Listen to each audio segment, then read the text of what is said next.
Assalamualaikum warahmatullahi wabarakatuh. Minggu ke-12 merupakan minggu giliran saya dan juga rakan saya Syahidan Izwani binti Salim untuk membincangkan topik 7 iaitu kaitan nafkah dan ketaatan bagi suami dan isteri pada pandangan fuqaha. Berikut merupakan kandungan yang akan kami kongsikan dan setelah akhirnya video ini akan terdapat satu soalan disertakan di ruangan description. Jadi selamat menonton. Baiklah, untuk mengetahui apakah kaitan antara nafkah dan juga ketaatan, saya akan menjelaskan sedikit sebanyak tentang apa itu nafkah. Nafkah dari segi bahasa mengeluarkan, iaitu pembelanjaan, pembiayaan belanja seorang terhadap ahli keluarganya.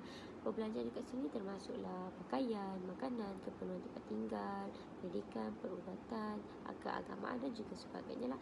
Nafkah bagi suami isteri terbahagi kepada nafkah zahir dan batin.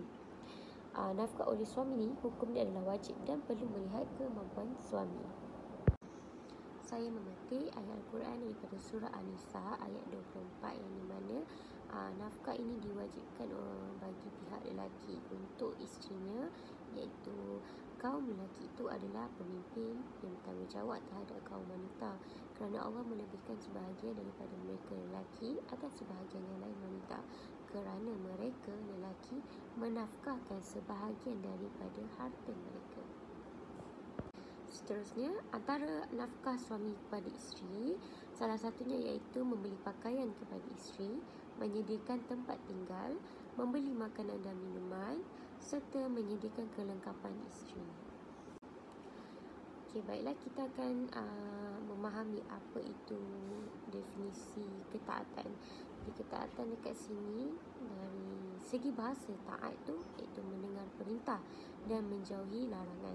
Jadi, seorang isteri haruslah mentaati suami dalam perkara yang baik, iaitu perkara yang makruf, kecuali perkara yang dilarang oleh Allah. Jenis ketaatan kepada suami iaitu patuh dan dengan kata suami, memelihara maruah suami dan hartanya, membantu suami menguruskan hal rumah tangga serta tidak keluar tanpa izin suami kecuali keadaan darurat. Daripada riwayat Ibni Hibban, iaitu jika seseorang wanita menunaikan solat 5 waktu, berpuasa pada bulan Ramadan, mengawal kemaluannya iaitu maruahnya dan taat pada suaminya, masuklah dia ke dalam syurga dari mana-mana pintu yang dia kehendaki. Daripada hadis ini kita tahu bahawa isteri itu wajib taat pada suaminya pada perkara-perkara yang baik.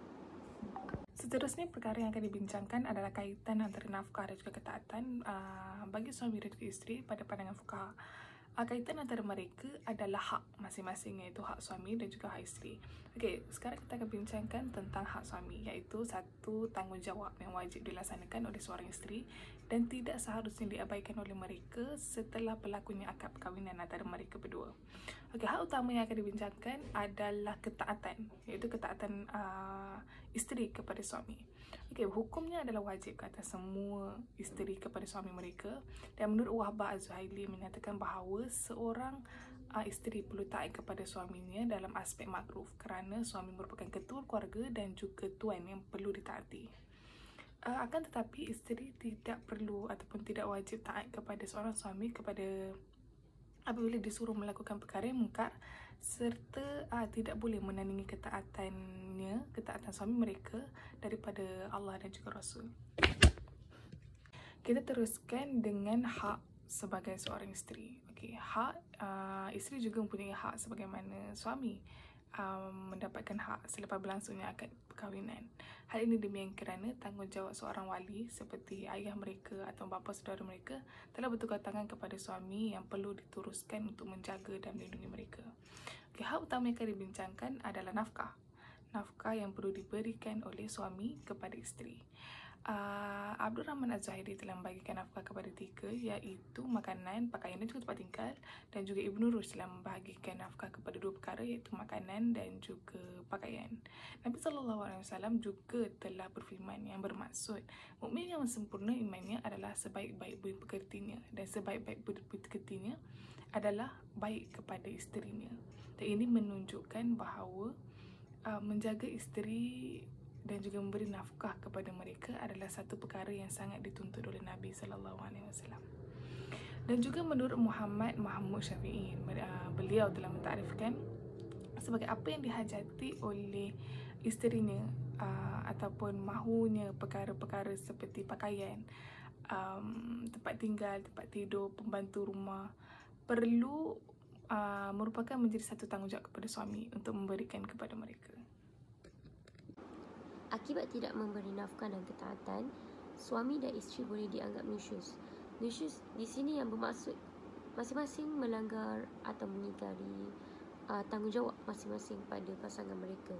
Nusyus juga boleh berlaku pada suami dan bukan sahaja pada isteri. Nusyus suami ini apabila suami ini tidak menyediakan nafkah sewajarnya atau tidak menjalankan tanggungjawab. Antara nusyus suami yang berlaku iaitu suami menyakiti isterinya. Jadi isteri ini boleh merujuk kepada pihak berkuasa untuk mengatasi hal rumah tangga tersebut.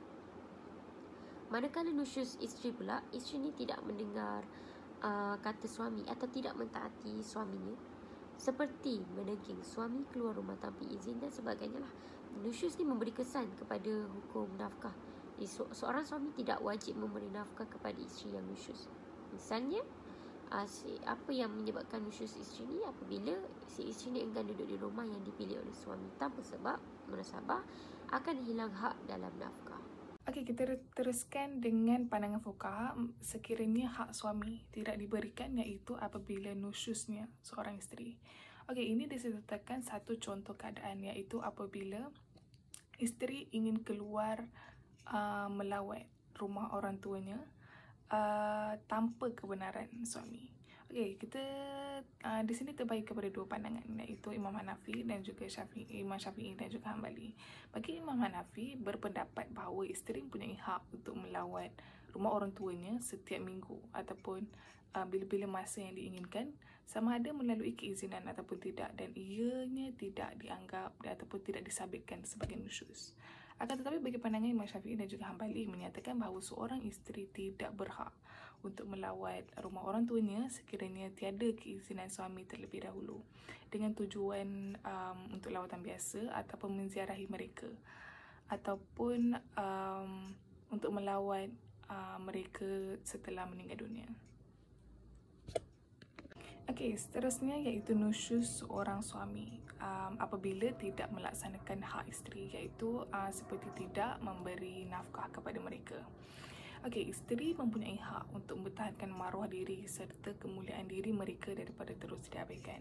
Firman Allah SWT dalam surah Al-Talaq ayat 7 yang bermaksud, hendaklah orang yang mampu memberi nafkah mengikut kemampuan, dan sesiapa yang disempitkan rezekinya hendaklah memberi nafkah dari apa yang diberikan oleh Allah SWT kepadanya, dan Allah akan memberikan kesenangan sesudah berlakunya kesusahan. Ayat tersebut telah menjelaskan bahawa seorang suami perlu tetap memberi nafkah walaupun sedikit daripada hasil usahanya, daripada terus mengabaikan nafkah isteri dan terus berlaku nusyus kepada mereka. Okey, kesimpulan yang dapat dibuat adalah kaitan antara nafkah dan juga ketaatan suami dan isteri dapat dilihat bergantung antara satu sama lain. Kedua-dua perkara ini merupakan satu hak dan juga tanggungjawab bagi setiap pasangan yang perlu dijalankan dengan sebaik mungkin. Kegagalan memenuhi hak ini akan disabitkan sebagai nusyus kepada kedua-dua pihak yang bukan hanya buruk di mata manusia, malah buruk juga di sisi Allah SWT. Sekian daripada kami. Terima kasih.